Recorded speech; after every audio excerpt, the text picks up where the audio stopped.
munaasabada caleemasaarka cabdinaasir seeraar iyo cabdirashiid xidig oo sheegtay in ay yihiin madaxweynayaasha maamulka Jubbaland ayaa maanta ka dhacday magaalada Kismaayo ee xarunta gobolka Jubbada Hoose.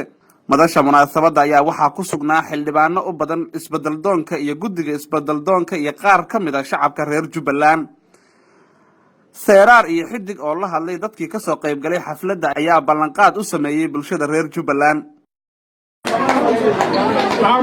maamulka Jubbaland ismihiisa 2013 dadka laga soo maray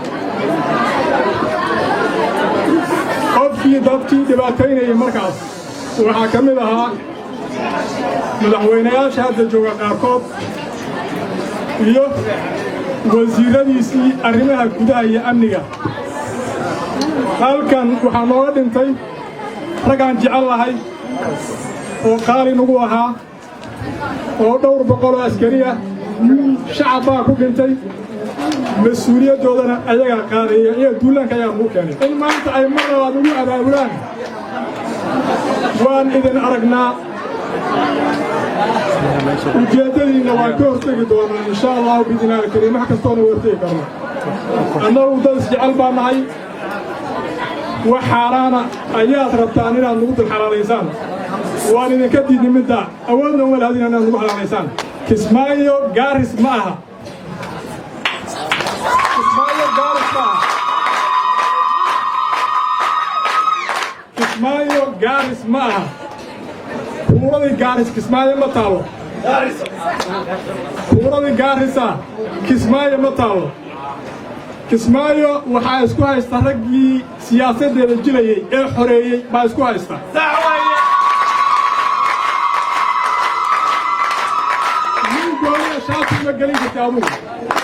أو نين قولي ورقع كاملة شاتو مقالين كرتي لما يكيسين كرتي absolutely.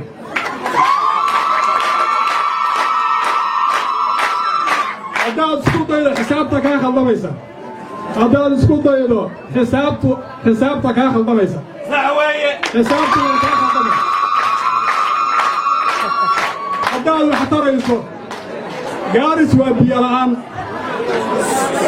والو قاجيسان يحي كورانتا كما جرتو عبسي بaa ka jirta kareeca dadka ku leeynaysa ayaa wax ka qabaayada maxaa naga soo doonaysa Jubbaland isbedel doonku wuxuu u diyaarsan yahay isagoo kaashanaya inagoo kaashanayna dawladdeena federaalka in Jubbaland ay ku shaqeyso caasimadii dhabta ahayd ee Jubbaland ee Bu'aal.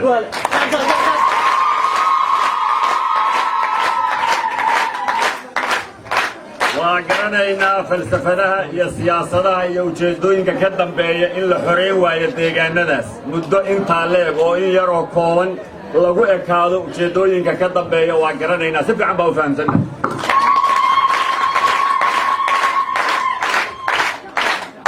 waxaan rabaa hadalkayga inaan ku soo ururiyo Soomaaliya dad isdiidan oo kala cararaya oo kala ordaya waa la arki jiray annaga isbedel doonka waa midaysanna idhaahdaa inaan la qarin ma qarinayno madaxweynaha dawladda federaalka maxaa Cabdullaahi Farmaajo waa madaxweynaheenna weeyaan dambi ma aha shalay meeshii ay isku caleema saarayaan hal sawir oo madaxweynihii qarankaas saanta qaranka waa laga waayay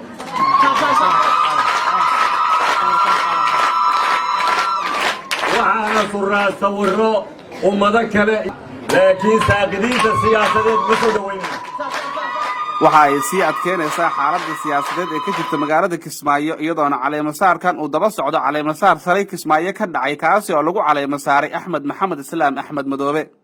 dawladda Soomaaliya ayaa si cad u sheegtay in aysan aqoonsaneen dhammaan doorashooyinkii ka dhacay magaalada Kismaayo ee gobolka Jubbada Hoose. Maxamed Cabdi Aadam, telefishinka dalka, magaalada Muqdisho.